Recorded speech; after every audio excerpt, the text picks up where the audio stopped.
Good evening. Welcome to Down South Football Podcast. We're back again after another great weekend of football all over the HBCU landscape, all over the Power Five landscape. That's what we're going to be talking about just for a few minutes today, man. We just want to give y'all a short recap. And like I said, you hear some more stuff from us later on this week. But in the building, of course, I am Renard Williams. We have Chauncey Tuck, David Gardner. I am DJ Double Dose, a.k.a. Ben Dennis. How's everyone doing tonight? Doing Feeling good. fantastic, man. Fantastic, man. Great. Great. Great. Great. Great. Great. All right. Well, that's good to hear. That's good to hear. So, we got some stuff to talk about just for a few minutes. Very interesting weekend of football all around, but in these neck of the woods, and one thing that is burning folks' ears off is the outcome of the Alabama versus Texas game or the game Mm. itself. Mm. So I will give everybody what are your initial thoughts. We'll start with Tuck, and we know just tell us your initial thoughts, and we'll get a little bit more into it, how you feel. Uh, I feel as though Sark came in prepared. I always say there's a difference between an offensive coordinator and a play caller. Sark is a play caller. Yes. He's a play caller. So, uh, yeah, Gotcha. I think Sark came in prepared. That was very very surprising to me to be like see Alabama like that. Okay, Dave, your initial thoughts. Alabama fans, all is not lost. Uh, it's gonna be a rough ride, but all is not lost. Your issues are very fixable if they decide to fix them. That's my initial. Okay, Ben, your initial thoughts? Man, for me, I'm gonna go a different route, man. For me, I was surprised at the way Texas, the front seven held up, man. They that game from the start, they both was hitting. You was hitting them pads, popping, and Texas just had a game plan on defense, man. And you know how we hear the whole thing about Big 12 and their defense, and we made the jokes for years, but that Texas defense looks a little different, man. That front seven looks a little different. They were able to handle and get pressure when they needed to on that against that Bama offensive line, man. So their D line is what impressed me the most coming into it. Okay, Well, well, coming out of it, brother. yeah, initial thoughts on my end, just initial before we get into it real quick. It's just a few things that stood out to me was basically like the difference, like you said, you talking about the D line, but how calm Quint Ewers was and how he actually executed the offense. Of course, Sark play calling was great for what he did and everything. And my initial disappointment is Alabama offensive line. I will talk about that a little bit more. That's my initial thoughts on it. But looking at the game wholeheartedly, man, we have a final score of 34-24 in favor of Texas. There was a moment there where it felt like it was going to swing back. But one of the biggest things to me, I think, in the offensive game plan for Alabama is that the O line is the one that's been the most disappointing. O line that I figured that would be more dominating and more run control over the first 2 weeks really hasn't shown exactly what a lot of people who actually saw practice and saw things live thought it was going to be. So that's my initial thoughts of like I think that threw off everything that they wanted to be, as they call it, joyless murder ball. Like I don't know where to go from that. And you know, with a first time starter back there, like in the second game against a defense with a front seven that Texas has, you know, two or three of them are talking about being, drafted into the NFL this year, and the rotation, they have a deep rotation of their front seven. So that's kind of how it was. I mean, on the first thoughts, what else are y'all seeing during the game? I think for me, for people to argue and say that Miro was taking off and he was running too much, I'm like, the boy was under duress. Like, did y'all not watch the game? I mean, don't get me wrong. He had some clean pockets and he did take off a little bit, but for the vast majority of that game, Texas was living in that backfield every time we tried to go back and pass. So, Right. I mean, I know it's easy for us to sit back on the couch and be like, man, he taking off too much. But I mean, you starting to get hit and you starting to get that thing in your face consistently on a regular basis, you're gonna start getting a little happy feet too. So I mean, I think that a lot of the criticism that has been thrown towards him, this was a loss that's equal around the board. The offensive line, we've heard so much hype about their size and all this and how they were going to be in the offseason. And they faced the D-line, on the Big 12 again, and they were getting mauled in the trenches, man. So that's just Well, a lot of people talked about the fact that Jalen kept rolling right, and that he's not they about his reads and stuff like that. But like I said, it's the second man starting, and it's not like he's facing whatever. I think a lot of the criticism is unfair. But Dave, Tuck, how y'all feel, man? I mean, I guess I'll go first. As Tuck didn't want to go when it was his turn. But anyway, I mean, being missed is yeah, he messed up the whole rotation. But anyway, I mean, for me, it showed me a lack of kind of a lack of creativity. Thank from you. the OC. Yes. And it also showed me, I'm gonna go a step farther. It also showed me an OC that's probably not sold on this really gonna be his quarterback. Because for me, just being a football guys been watching the game all my life and been around the game all my life, it didn't seem like that offense was molded for him. You know what I mean? It was molded for a more experienced quarterback, more of a pocket guy. I mean, I didn't see but maybe 2 design runs, which were quarterback draws. One was successful, one wasn't. I didn't see any movement of the pocket. I didn't see no QB counter, no QB power. I didn't see no read. I didn't see any of that. I just saw a straight just spread offense. And that one day he probably would get to that, but that's not where he is right now. So I'm wondering, how much they believe in him, because they didn't tailor this offense to him at all. The interception he had, and I'm gonna get off of it. The interception he had toward late in the game, he had one read, one receiver. You got safety on the hash, you got a corner, and he runs a freaking stop route.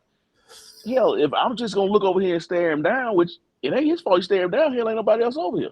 So I'm staring down, and he run a comeback and get it picked up. It should get picked off. right. We could have picked it off. Yeah. So I don't see where they are really helping him much. And I'm wondering how much that OC really believes that this is going to be the guy, or if this is even the guy he really wants. So that's where I'm at. A lot of 3-step drop, a lot of 3-step out routes. That what they ran against Middle Tennessee State, and I think Texas saw that on film. I'm sorry, Tuck, go ahead. Yeah, same. Like he said, it was, when Tommy Rees was hired as the offensive coordinator, I knew from watching Notre Dame games, this is what you were going to get. That's what I'm about to say. More better than anybody. Right. And I was like, bro, y'all, there's not going to be any creativity. He compared to, we talking about creativity, compare him and Bill O'Brien. Bill O'Brien looks like Lane Kiffin Part 2. If you want to compare Tommy Reed, but see, you have like any kind of, because put it like this. So, Lane, and you had Lane, you had Sark. Those guys were creatives because they made routes. They adjusted to the quarterback. Because if I remember correctly, I couldn't for sure, but when Lane first got there, didn't he have Coker? I think you're right. Yeah, Coker was the first quarter, and then look where Lane started recruiting. He started recruiting cats like Tua, Jalen, like stuff like that. Not Jalen, but Tua, Bryce Young. These guys are spread, wide open offense, playing the ball across the yard type quarterbacks. Miro ain't that guy. So you think that the quarterback coach and the offensive coordinator would play to the strength. They don't do that. He's going to try to run whatever. I think Saban has a little bit more control now. They're going to run Saban. They're going to run what Saban wants them to run. But like you said, Dave, he was putting him in so many bad predicaments on defense. He only had one read. He got a cover one robber sitting right there. What you think he's going to do? He sees no action on that backside. I'm coming downhill. So, but again, being mentioned, the offensive line is the biggest offensive line in NCAA and NFL, and this is the best that they could get. I think they kind of abandoned the road to run a little bit early because Jace was torching them at the beginning, and he was getting some yards and there was some separation. The center to quarterback exchange threw off a lot of time, so I think that was one of the major issues was his timing. He couldn't get no consistency, couldn't get a rhythm. and that's what we got. And a lot of it has to do with where we talk about, like, you know, because even like Greg McElroy talked about over the summer, you can be the offensive coordinator, but you're going to run Saban's. It's going to be everything is based off learning Saban's language and learn everything. Like a lot of coaches are like that, but sometimes they just relinquish what's going on. I think not having a guy through the whole camp to set up and say, okay, you know, I think that's going to affect what we're running and what we're doing. Now we can go back and say, okay, this is not going to work. So we want to see some more QB power. You want to see some more use of his legs. He's the third fastest guy on the team. Like the guy is a physical freak. He looks like a linebacker if you put the different pads on him. Like, you know, I just really hope that they don't. And I know everybody wants to be emotional because talk about it. I just hope that they really go back and just give the guy a chance. He's a guy I'm going to be rooting for all season long. I'm just going to be honest about it. But Texas is different this year. Texas was close last year. They are different this year. They have the pieces. They should do what they need to do. Now, if you really want to get down into it, which we're not going to do it right here on this show, not right now. It's like it's a lot more things, just like Dave was saying, like where we are with it, but it's also game 2. And for a lot of you, you're gonna say game 1. Because who's playing these type of games? You only have certain people who playing these type of games across the country. So yeah. So I mean, you know, they didn't get the luxury of getting out of a game like Georgia did with Oklahoma. And that's not a hate. That's not a hate. I'm just saying since the Texas trip had already happened, there wasn't a return trip. They just canceled it. So that's what it is, man. That's where we are. However, shout out to AD Mitchell too, man. You know what I'm saying? You lead GA.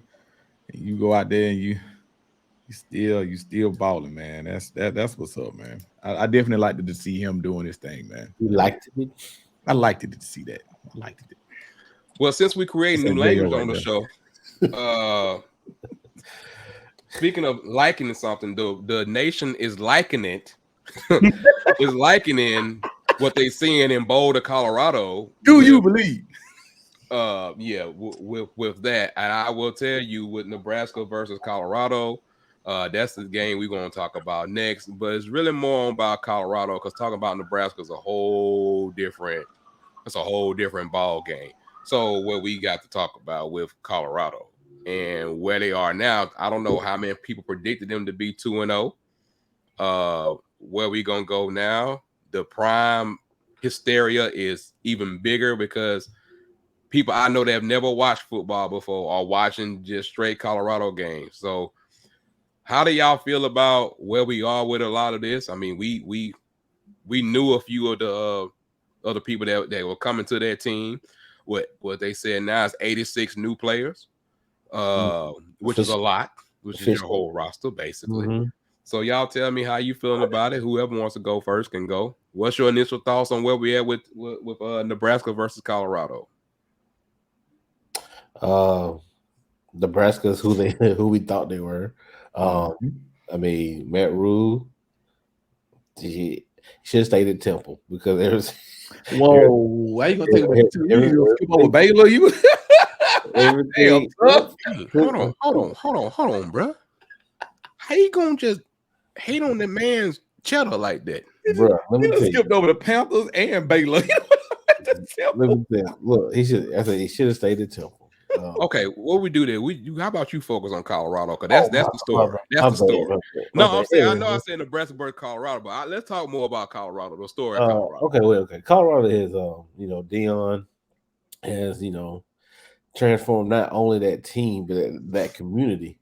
If you saw the game on Saturday, you could see the continuity of everybody just like buying into what he's selling. I think the prime, if you want to call it the prime effect, that's a good name. You need to trademark that, Bernard. But I really feel as though it's really hidden. I mean, he can't do any wrong right now. Okay, so they're going to end up playing. Once they get to the part of we start looking at contracts, and I mean they're going to be not contracts. I'm sorry, but when we start looking at different things as far as the TV money, because that's one of the main reasons they left the Big 12. I mean, left Pac-12 to go down there to get more money, and that's a whole other ball game. But yeah, Colorado, I like it. Prime effect. I got Dave. What you think? What's your thoughts about the prime effect? How you liking it? I mean, because you didn't even have to see the game to understand what Shador is doing, what Travis is doing, the whole effect of what's going on. Like, what's your initial thoughts on just not just Nebraska versus Colorado per se, but more about what you're seeing just as far as Colorado, the vibe of everything that's going on right now. I mean, I think he did an outstanding job flipping the roster. I mean, he got some players in there. He got some good athletes in there. I'm not going to get all overboard like some people are now. Granted, I didn't expect him to be 2-0 right now. I'll be the first one to tell you that. But I am looking down to maybe about week 4. Yeah. And I want to see. I want to see what it looks like against the big dogs. Am I going to straight up say that he can't beat him? I'm not going to say that because he got some damn good athletes, and Shador is playing lights out. Right. But I think that's going to be his test. TCU was a test, but that was the runner-up TCU. But not doubting him, not putting anything past him. Do I believe it? I believe he damn got a doggone good team.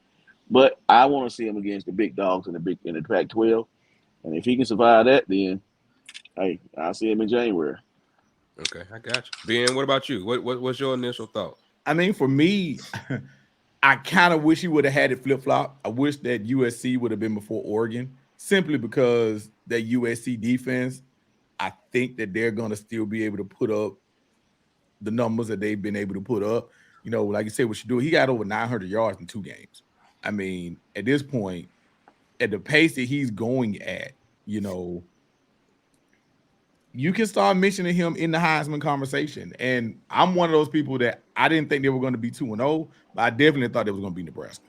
Like, once Nebraska got Sims, I'm like, okay, even if they lose to TCU, they'll be able to take care of Nebraska. This game wasn't surprising to me. The TCU one was, but this one was not. You know, but when I look at the grand scheme of things, man, you know, outside of, you know, he had Oregon and USC back to back. But once you look at the rest of the Pac-12, outside of Washington, I'm liking their chances. You know, I was on the 5-7 train initially, but I can definitely see them going 7-5 or 8-4. I can definitely see that. Do they play Utah this year? Let me look. I can look. Let me get the research. I just wonder, do they play Utah? Like DJU had Oregon State looking pretty good. I mean, I know what I'm with you saying. I'm trying to go through the schedule in my head also. Like, they get Utah the very last week. They get Utah the very last, and they don't. Matter of fact, they don't get Washington, and they get Utah the very last week. Okay, and they don't get Oregon State. Well, they do get Oregon. They got Oregon State, but they don't get Washington, and they got Utah the last week. So they get to avoid Washington. So, well, they can avoid Washington. Like it, I don't know. Washington looking like, hey, they looking like a well-oiled machine, bro. Yeah, there's some people Washington. And they won in the first half of boy. Did they play Boise State on the first week? I can't remember. No, but you know them gold pants, man. They can get right here now. Hey, man, listen, they only lost 2 games last year. So. You know what? Since we like I said, we're gonna keep it short tonight. We're gonna come back with some more stuff. So, but speaking of gold pants, I know some pants is about to get up out of town. There's some pants in College Station that's about to leave.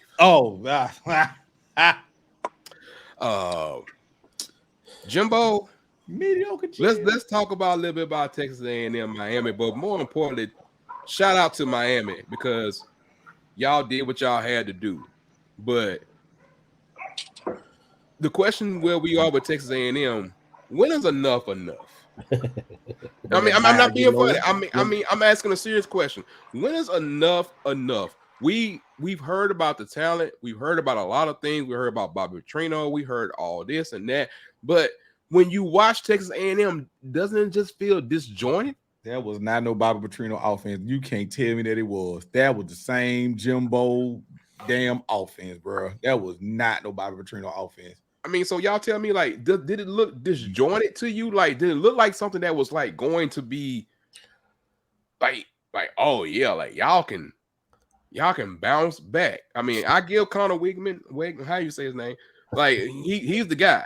Like he's their quarterback, but I don't see when you see that team, you just see a disjointed team, and you don't see anything cohesiveness with that talent. It's like let me just throw all these 5 stars out here, and we just all out here together. And I'm like, I don't know what the plan is for Texas A&M. I see 8-4, but my point is like, where are we gonna go from here when you paying Jimbo how much a year? 90 now because it was 75, and then they gave him the extension. I said a year. Oh yeah. I think it's like $8 million a year because he signed for 10, didn't he? I can't remember. I mean, so that's $8 million a year. Y'all tell me, man, what is the issue with what does Jimbo survive the year? Yes. Is he coming back next year? Yes. Hold on. If he goes 6 and what? Yep. If he goes 6 and 6, that's the parameter right there. Right there. That's the line. Up and down. Well, I see that what he have a conversation. I mean, what he probably will do, what you're going to see, based off the way I'm seeing it trending, he's probably going to give Petrino supposedly full reign, because at this point, you need a fall guy, right? So, he got to give him full reign. And I think too, based on what you're seeing, I'm sure the players see the same thing. You know what I mean? I'm sure they like, hey, we got this guy here.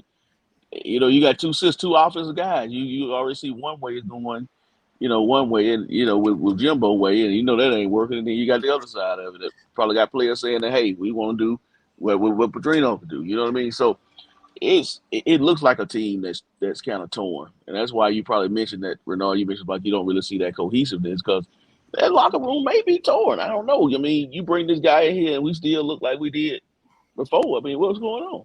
And even speaking on locker room, think about from a couple of years ago. Well, when was that class that they got that they finally got the number one class? Whatever year, 2 years ago. About 2 years ago. 2021. Most of them guys is damn near gone. You know what I'm saying? Like, for whatever reason, whether transfer, or whatever the case may be. So, that was the one that everybody kind of was just taking their eyes on and you looking at it. But at the end of the day, you look at the way that they look. I mean, now, if you want to look at the glass half full, you can say, hey, Miami had a 98-yard kick return for a touchdown. We fumbled twice. Wigman threw 2 picks. So you say to yourself, hey, we clean that up. We should be fine.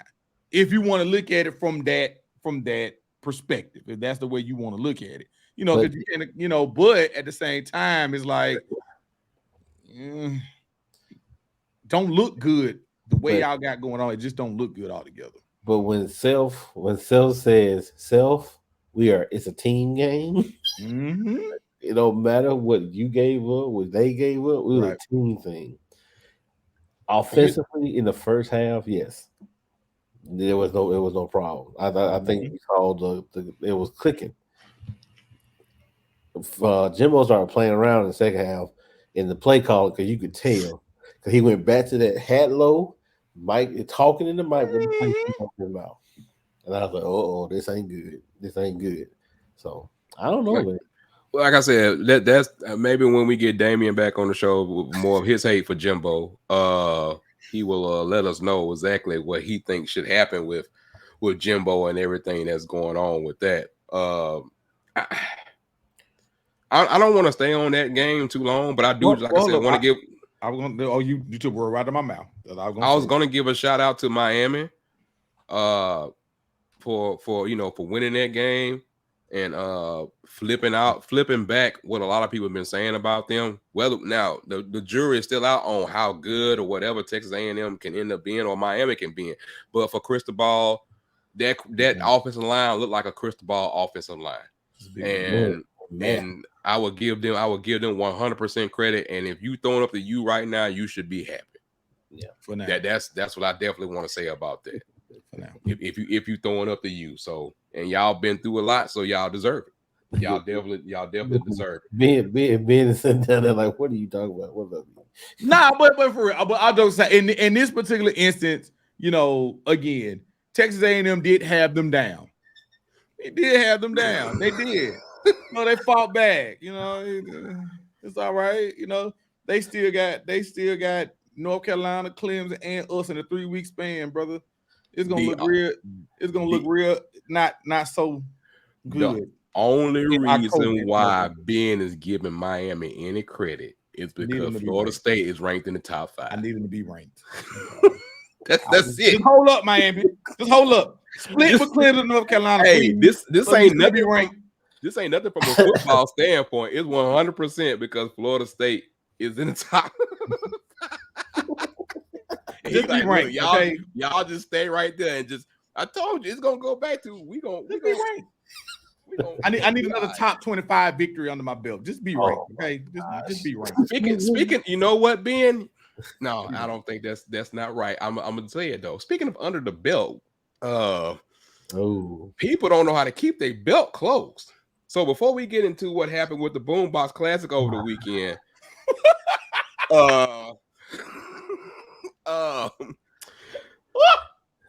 hey, Mel Tucker, come to the front of the class. Did you have on track pants? I don't know what. No, he definitely don't need no track pants. That's easier access.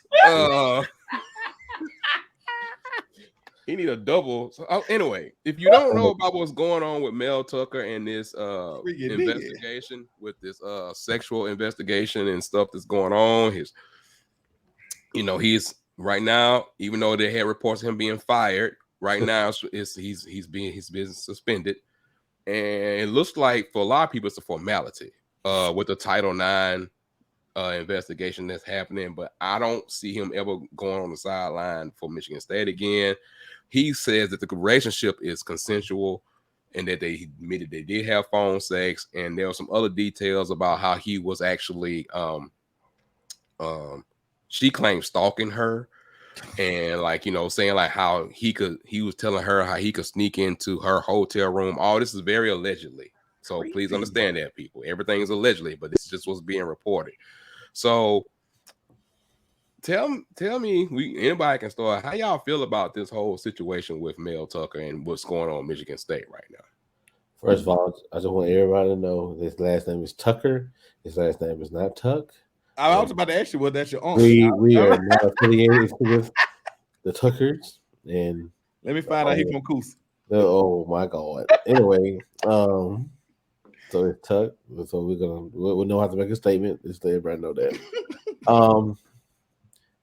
I'm very disappointed in Mel Tucker. What it's alleged, still alleged, pending the investigation and all. So that's all I got, is disappointed for right now. So I mean, for me, it's just kind of one of those situations where it's just like stupid is and stupid does. It's just like, bro, you got a $90 million extension 2 years ago, man. What are you doing? You know what I'm saying? It's like what are we doing here? At the end of the day, dog, that's just dumb. This lady, this woman that came in, that is what she came in to talk to. She talked to teams all across the nation about this exact particular thing that you did. Like, what's your thought process? Allegedly. You know what I'm saying? But that is her job. That's what she does.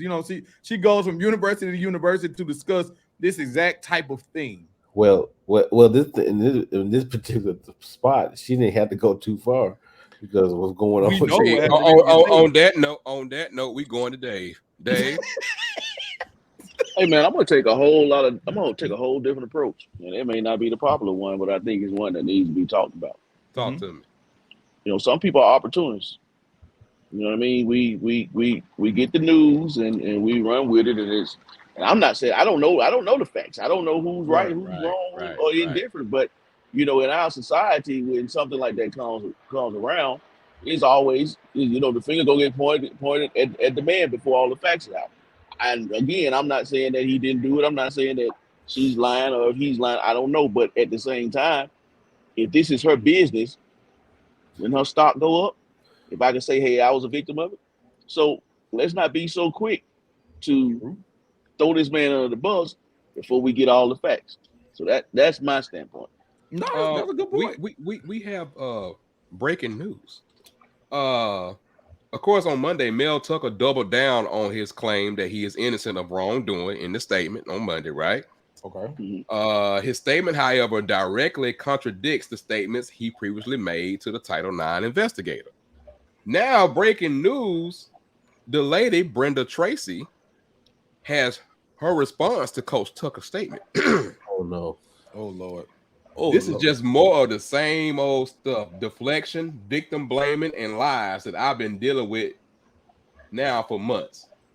Coach Tucker has been delaying and trying to stop the investigative process since the beginning. He can't afford to go to a hearing that determines credibility of the participating parties. I believe this statement is his way of getting out of participating in the hearing. October 5th and 6th, I will be present for the hearing and make myself available for cross-examination by his attorney, Jennifer Billville, I guess your name. I invite him to do the same. So both sides are confident. Yeah. You got to be. I mean, I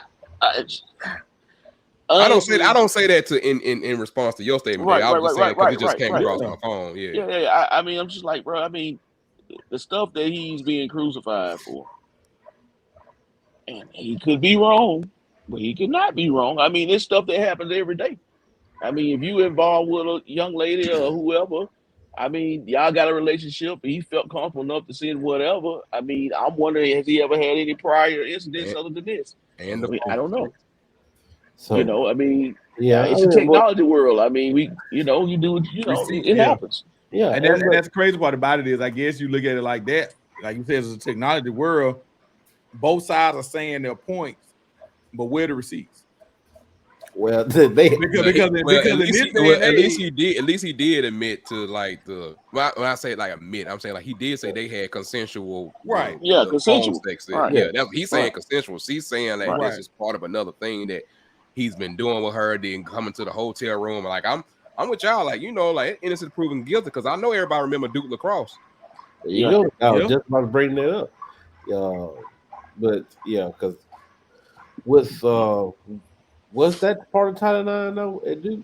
Say what now? With I Title don't, IX, I don't know. I'm just talking about the case. I'm not gonna go down the yeah, Title IX because you got to be careful when you go down that. As far as the Duke thing is the accusation. It wasn't. Yeah. I'm just talking about the accusation part. Yeah. So the We thing never about know. it, he never. Yeah. It could have been both. You never know how everything was set up. But speaking of never knowing, the thing I love about covering college football, especially love about covering the SWAC, you just never know. I sit on this program in Barrett Jackson State. I will admit my faults down at the Boombox Classic. thank you to Oregon. And before we get into the Boombox Classic, it was 27-14. Jackson State with a nice win. A couple of long TD runs helped Jackson State.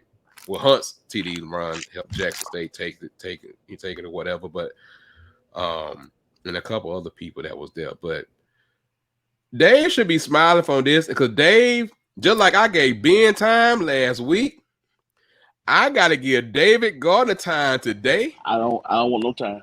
You don't want no time? I don't want no time. I'm gonna say my piece real quick. Okay. Let's not.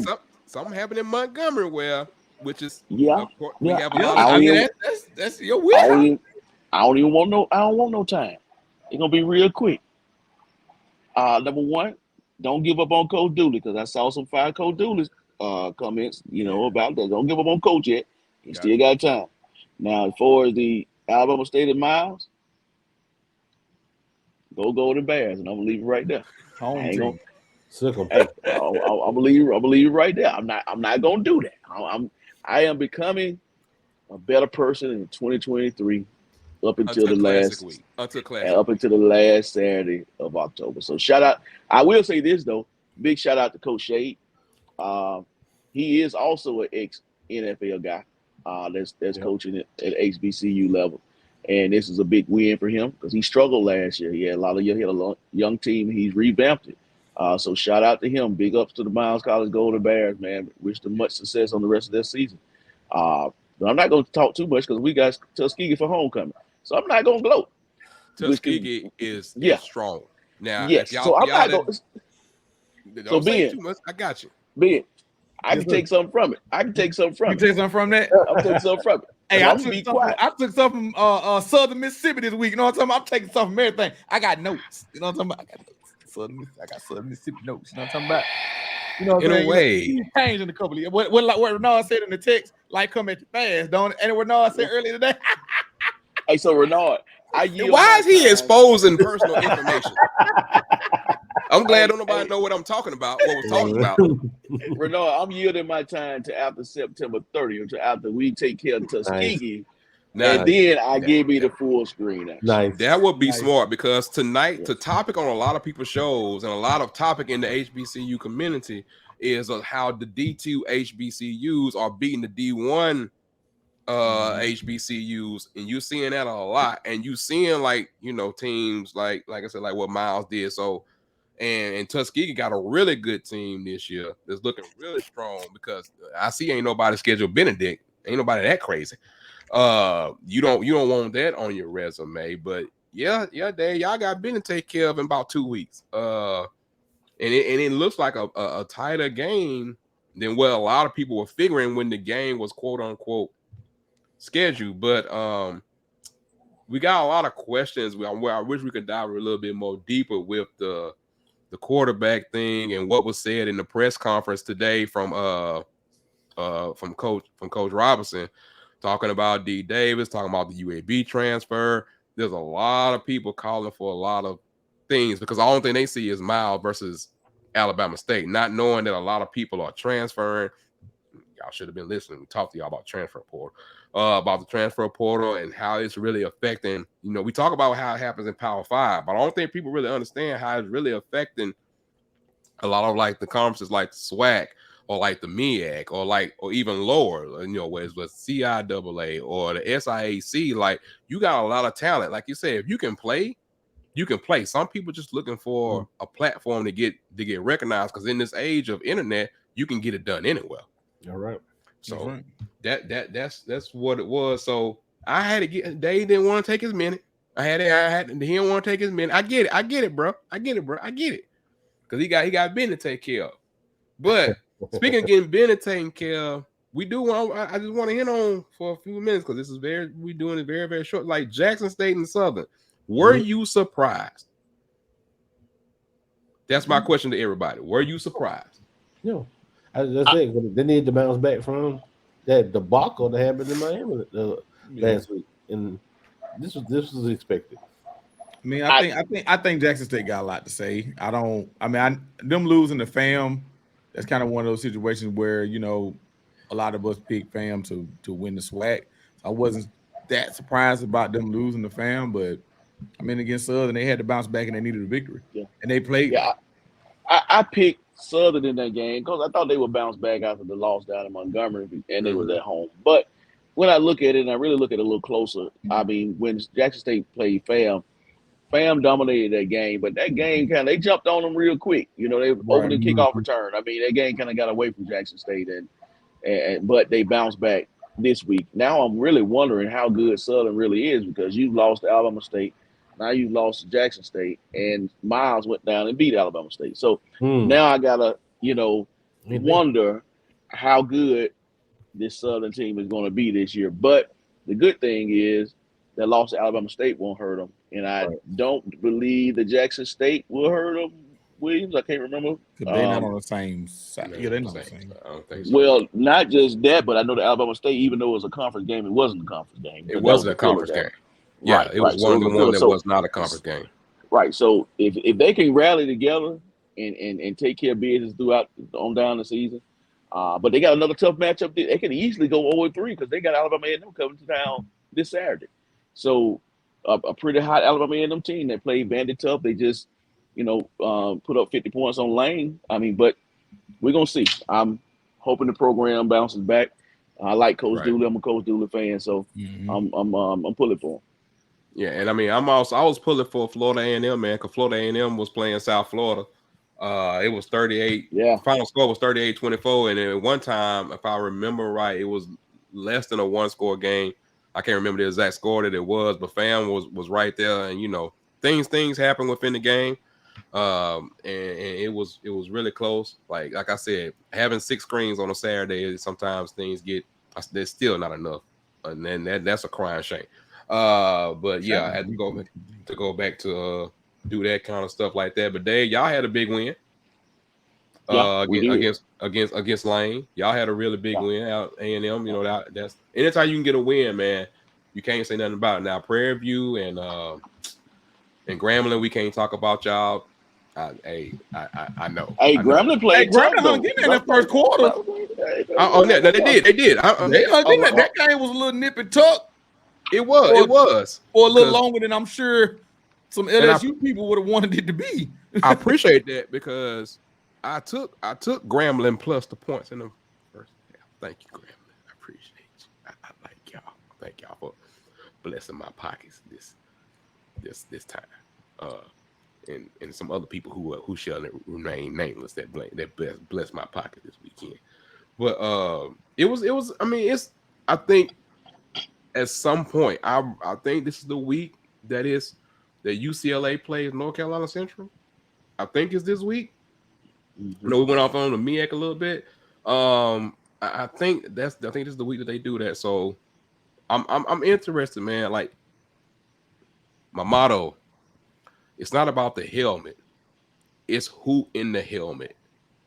And I think that's what people. It's who in the helmet. The logo don't win you a game. The person inside of it win you. Like it wins the game. So for all y'all helmet watchers, it's not really good for you right now. So I mean, I wish there were more, but we said we want to keep it right at 40 minutes. Hopefully we can come back with y'all with more. There's might be a new segment coming.